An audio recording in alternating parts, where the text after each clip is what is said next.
వనస్థలి అనే గ్రామంలో జ్ఞానానందం అనే ఒక గొప్ప యోగి ఉండేవారు. ఒకనాడు ఆయన వద్దకు వికాస్ అని ఒక యువకుడు వచ్చాడు. అతను ఆ యోగి పాదాలకు నమస్కరించి, అయ్యా, నాకు విపరీతమైన కోపం. నా మాటలు కఠినంగా ఉండటం వల్ల ఇంట్లోనూ బయట అందరితోనూ గొడవలు అవుతున్నాయి. అందరూ నన్ను అసహించుకుంటున్నారు. నాకు ఈ సమస్య నుండి విముక్తి కలిగించండి అని వేడుకున్నాడు. అప్పుడు ఆ యోగి ఇలా చెప్పారు, నీ కోపం తగ్గాలంటే నువ్వు మెడలో అసలైన పులిగోరు ధరించాలి. సమీపంలోని అడవిలో ఒక వృద్ధ పులి ఉంది. నేను పంపనని చెబితే అది నిన్ను ఏమీ చెయ్యదు. దాని దగ్గరికి వెళ్ళి గోరు తెచ్చుకో అని సూచించారు.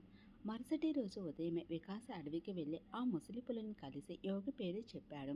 అప్పుడు ఆ పులి ఇలా అంది, నాకు వయసు మళ్ళింది. నేను వేటాడలేకపోతున్నాను. నీవు ప్రతిరోజు నాకు ఆహారం అందిస్తే నా గోరును నీకు ఇస్తాను అని చెప్పింది. అప్పటి నుండి వికాస్ ప్రతిరోజు ఆ పులికి మాంసం, చేపలు తీసుకువెళ్ళేవాడు.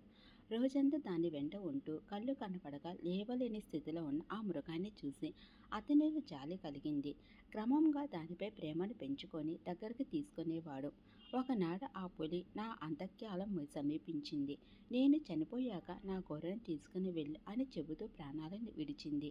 ఆ పులి మరణాన్ని చూసి వికాస తట్టుకోలేక ఏడుస్తూ యోగి వద్దకు చేరుకొని జరిగినదంతా వివరించాడు. అప్పుడు యోగి చిరునవ్వుతూ ఇలా అన్నారు, ఒక క్రూర జంతువు మరణానికి నీవు ఇంతలా చలిస్తున్నావు కదా, అదే ప్రేమను జాలిని నీ చుట్టూ ఉన్న మనుషులపై కూడా చూపించు. మనసులో దయ ఉంటే సరిపోదు, దానిని ప్రవర్తనలో చూపాలి. అప్పుడే నీ కోపం నశిస్తుంది.